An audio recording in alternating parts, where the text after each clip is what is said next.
আসসালামু আলাইকুম, আমি রুবাদ খান। আমরা গত লেকচারে উইজেট কাকে বলে তা বুঝেছি। আজকের লেকচার থেকে আমরা মেইন ফ্লাটার কোড বুঝতে চেষ্টা করব। ফ্লাটার লঞ্চ করার পর যে বয়লার প্লেট কোডটা থাকে তার কিছু অংশ বাম দিকের ছবিতে আছে। চলুন আমরা লাইন বাই লাইন সেই কোডগুলোকে বুঝি। আমরা প্রথমে ভয়েড মেইন দিয়ে শুরু করি। ভয়েড মেইন কী জিনিস সেটা আমরা আগে থেকে জানি। আমাদের প্রোগ্রাম এখান থেকেই চালু হয়। এখন মেইন মেথডের ভিতরে কী আছে সেদিকে একটু লক্ষ্য করি। এখানে একটি বিল্ট ইন ফাংশন আছে যার নাম রান অ্যাপ। এই ফাংশনের ভেতরে আমরা কনস্ট কিওয়ার্ড ব্যবহার করে একটি মাই অ্যাপ ক্লাসের অবজেক্ট তৈরি করেছি। এখন প্রশ্ন হচ্ছে রান অ্যাপ ফাংশনটা কী, তারপর মাই অ্যাপ ক্লাসের কাজ কী, কনস্ট অবজেক্ট কী, এই সব প্রশ্নের উত্তরেই আমরা দেব। Built in function run app Flutter প্যাকেজের ম্যাটেরিয়াল ডট ডার্ট ফাইলের ভেতরে থাকে, যেটি আমাদের ইম্পোর্ট করতে হয়। আমরা যদি একটু উপরে লক্ষ্য করি, একদম প্রথম লাইনটাতে এখানে লেখা আছে import package Flutter material dot dart. তো আমরা যারা আগে প্রোগ্রামিং ল্যাঙ্গুয়েজ ব্যবহার করেছি, তো আমরা নিশ্চয়ই প্যাকেজ ক্লাস বা নির্দিষ্ট মেথড ইম্পোর্ট করেছি। সো ফ্লাটারেও বিষয়টি ভিন্ন নয়।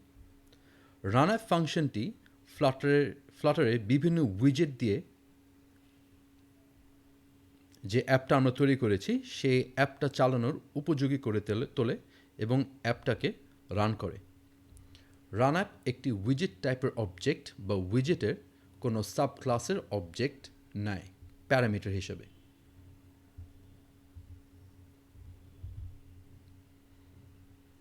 তো এখানে আমরা দেখতে পাচ্ছি যে মাই অ্যাপ ক্লাস স্টেটলেস উইজেট ক্লাসকে এক্সটেন্ড করছে, আবার স্টেটলেস উইজেট ক্লাস আবার উইজেট ক্লাসকে এক্সটেন্ড করছে। এখানে মাই অ্যাপ ক্লাস হচ্ছে একটা রেগুলার ক্লাস যেটা উদাহরণ হিসাবে তৈরি করা হয়েছে, আর স্টেটলেস উইজেট আর উইজেট ক্লাসেসগুলো আমার built in classes. R উইজেট R stateless উইজেট ক্লাসেসগুলো আমাদের একটা অ্যাপের ফ্রন্ট এন্ড এলিমেন্ট তৈরি করার মূল ভিত্তি। আমরা গত লেকচারে উইজেট সম্বন্ধে জেনেছি, এখন আরও জানলাম যে উইজেট একটি ফ্লাটার ক্লাসের নাম। মাই অ্যাপ কি একটি বিল্ট ইন ক্লাস? না, অবশ্যই না। যেটা আমরা আগেই বলেছি, মাই অ্যাপ হচ্ছে একটা রেগুলার আমাদের তৈরি করা ক্লাস, যেটা উদাহরণ হিসাবে এখানে দেখানো হয়েছে। তো এখন প্রশ্ন হচ্ছে কনস্ট কিওয়ার্ডের কাজটা কী, এবং অথবা কনস্ট অবজেক্ট তৈরি করার কারণটা কী। এই কনস্ট ব্যাপারে যে প্রশ্নগুলো আমরা তার নেক্সট লেকচারে দেখব। Thank you.